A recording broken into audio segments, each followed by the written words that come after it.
It's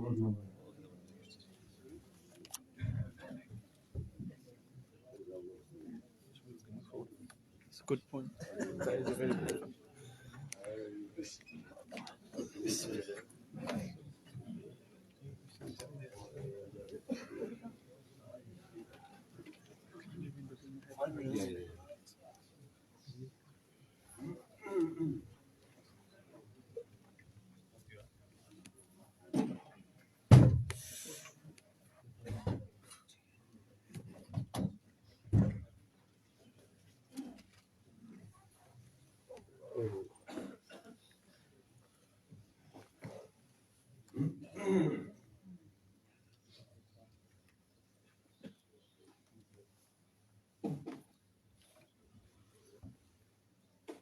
نحمده ونصلي ونسلم على رسوله الكريم وعلى آله وأصحابه أجمعين أما بعد فأعوذ بالله من الشيطان الرجيم بسم الله الرحمن الرحيم إنما يعمر مساجد الله من آمن بالله واليوم الآخر وأقام الصلاة وآتى الزكاة ولم يخش إلا الله فعسى أولئك أن يكونوا من المهتدين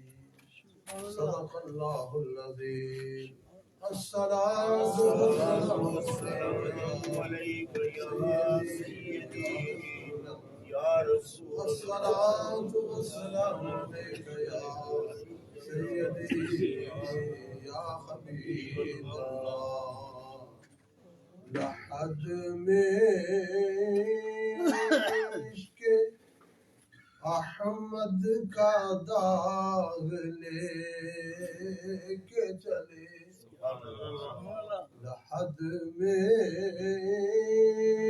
عشق احمد کا داغ لے کے چلے اندھیری رات سنی تھی چراغ لے کے چلے اندھیری رات سنی تھی چراغ لے کے چلے حمد و ثنا درود و سلام کے بعد میرے نہایت ہی قابل صد احترام بزرگوں نوجوانوں خواتین اسلام السلام علیکم ورحمۃ اللہ وبرکاتہ۔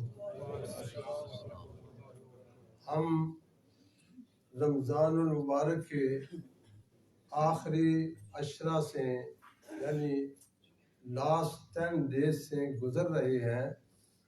یہ بڑے ہی اہم اور برکت والے دن ہیں۔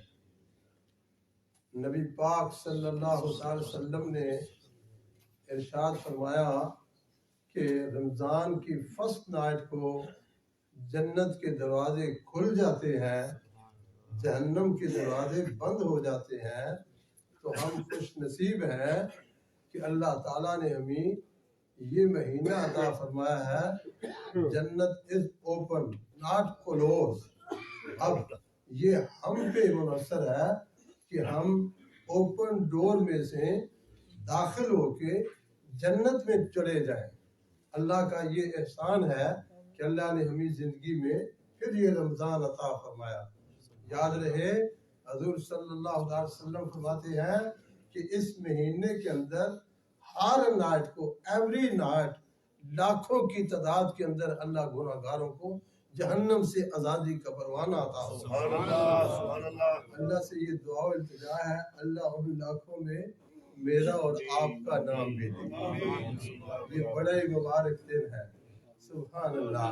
میں نے آپ کے سامنے جو آیا کریمہ تلاوت کی ہے اس کا ترجمہ یہ ہے، اللہ کریم فرماتے ہیں انما یعمر مساجد اللہ، فرمایا مسجدوں کو وہ آباد کرتے ہیں من آمن باللہ والیوم الآخر، من آمن باللہ والیوم الآخر، جو اللہ کی وحدانیت پہ ایمان لاتے ہیں اور آخری دن یعنی قیامت پر ایمان لاتے ہیں، اور وہ کیا کرتے ہیں وَأَقَامَ الصَّلَاةَ وَآتَى الزَّكَاةَ،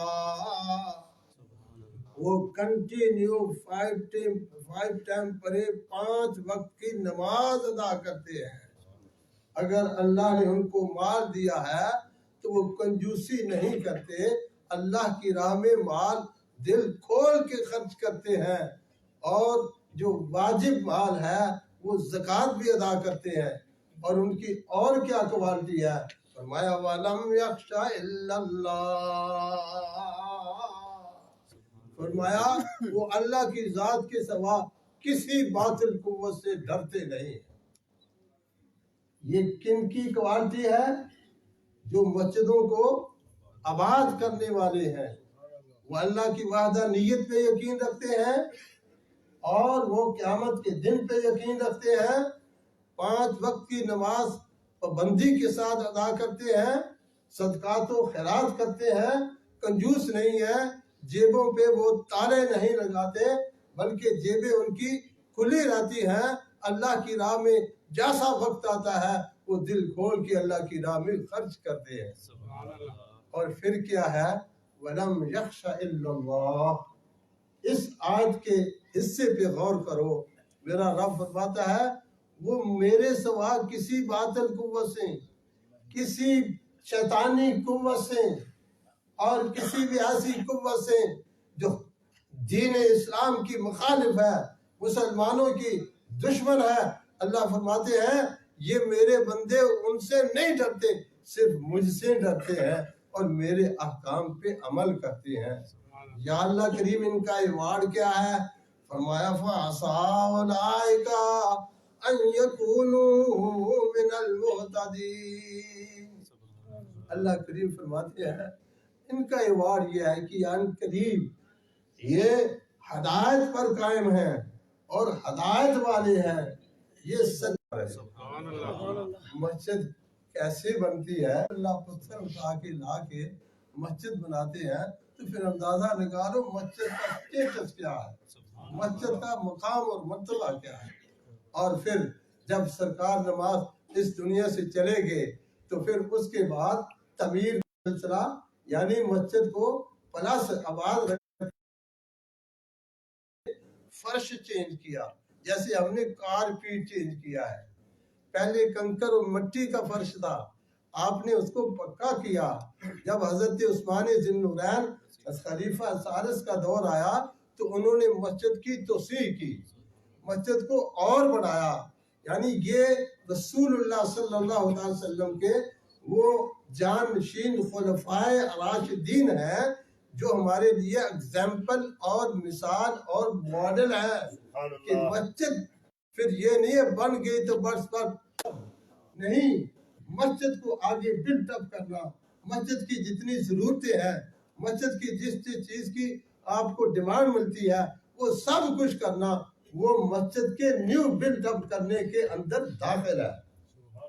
مثلا جب فقیر آیا تھا تو وہ چھوٹا سا حصہ تھا، ہاف مسجد تھی یہ والی، لیکن اللہ نے کرم کیا، پھر اس ہاف پہ ہم نے اور سٹوری بنائی، پھر ہم نے پیچھے جو ہے وہ باقاعدہ عورتوں کے لیے گیلری بنائی، پھر سبحان اللہ یہ ساری بڑی مسجد بنائی۔ تو گویا ہم نے ہاتھ بند نہیں کیے، مسجد کی توسیع ہوتی رہی۔ اب جو مسجد کے توسیع کے ساتھ ساتھ ہمارے جو معاملات دن بہ دن بڑھتے چلے جا رہے ہیں، ایک ایک دن میں 4 ہماری باڑیاں ہوتی ہیں، مسجد کے اندر بیٹھنے کی جگہ نہیں ہوتی، تو باقاعدہ آپ کی مشاورت سے مسجد کمیٹی نے مسجد کی تعمیر و ترقی کے لیے، مسجد کے بینیفٹ کے لیے ایک نیا منصوبہ بنایا۔ وہ منصوبہ کیا ہے؟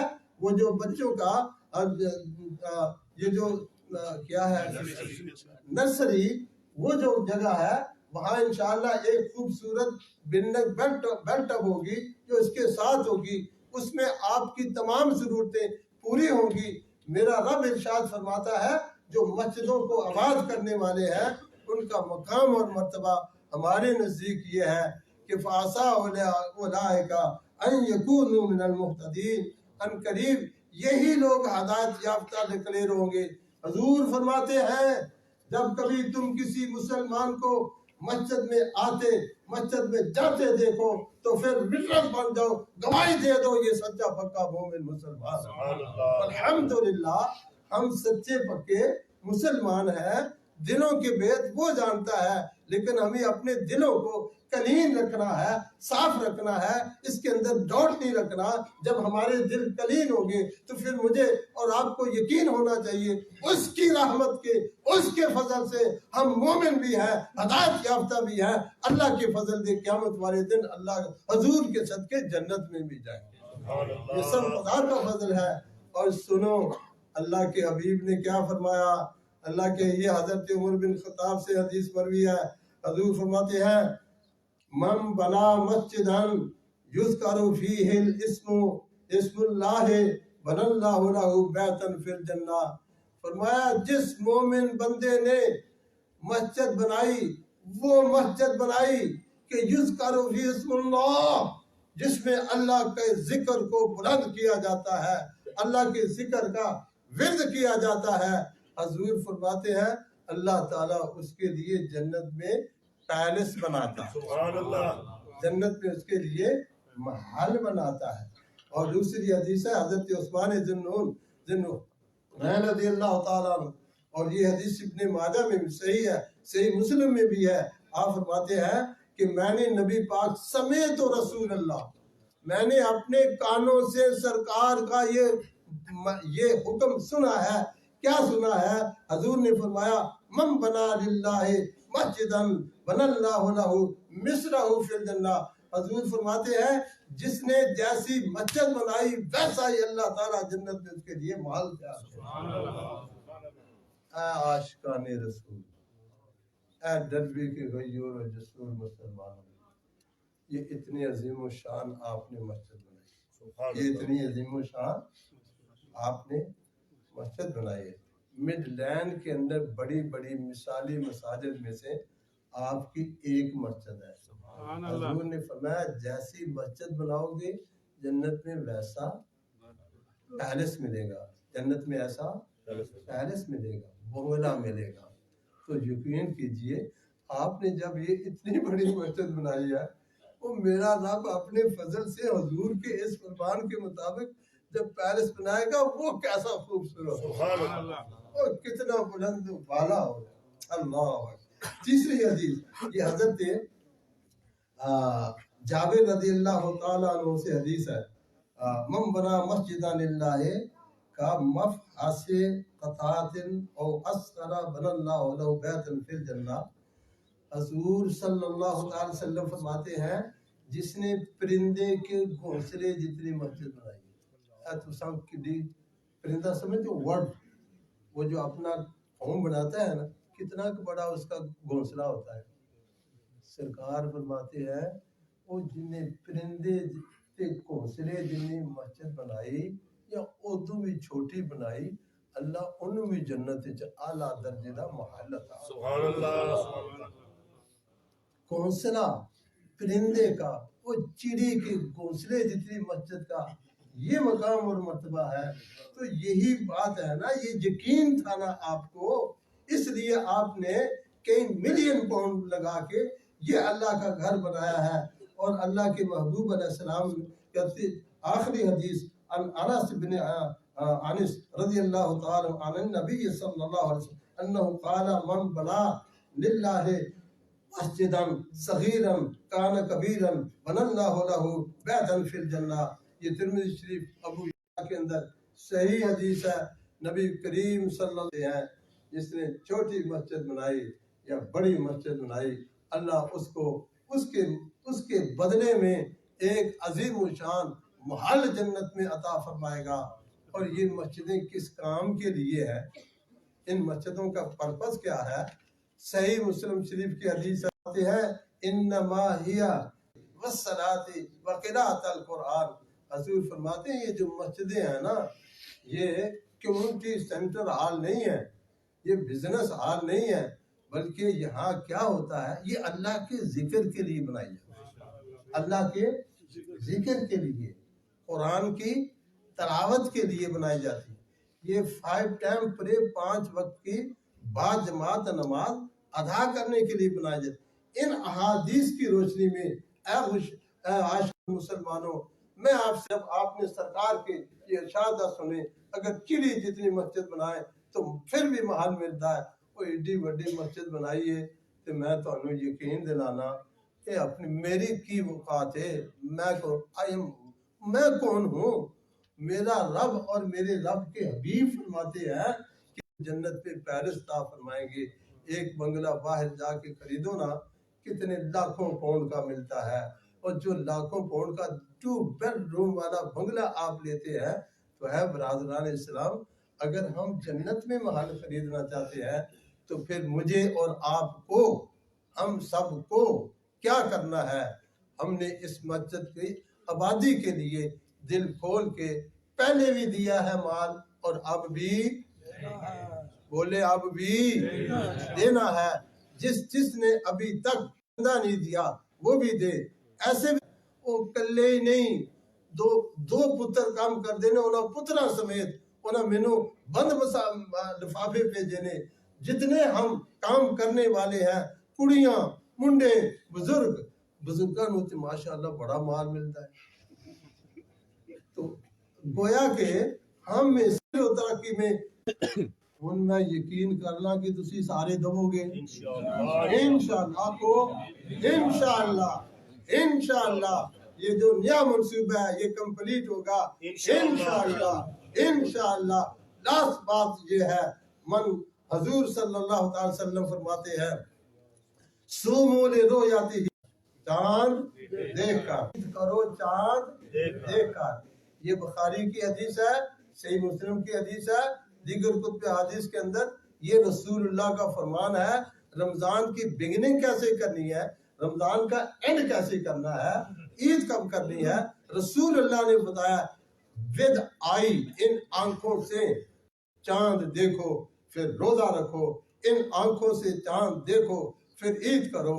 اس وقت جو ہم چاند کی جو مومنٹ ہے, چاند کا جو مسئلہ ہے, آپ انٹرنیٹ پہ جائیں, نوجوانوں کو اسپیشل جا کے دیکھیں کہ تھرسڈے کو چاند کی ویزیبلٹی ہے یا نہیں ہے, چاند کی ویزیبلٹی ہے یا نہیں ہے. آبزرویٹری بتاتی ہے انگلینڈ کے اندر چاند ہے مغرب کے بعد, لیکن وہ اس کی ویزیبلٹی وہ دیکھے جانے کے قابل نہیں ہے. سعودیہ میں بھی دیکھے جانے کے قابل نہیں ہے, پاکستان میں بھی دیکھے جانے کے قابل نہیں ہے. وہ چاند نہیں, وہ چاند نہیں ہے. اس لیے چونکہ حضور فرماتے ہیں رمضان کا ایک روزہ اگر ضائع ہو جائے, پوری زندگی نفلی روزے رکھتے رہو, روزے کا جو اس کا مقام اور مرتبہ ہے وہ پورا نہیں ہوتا.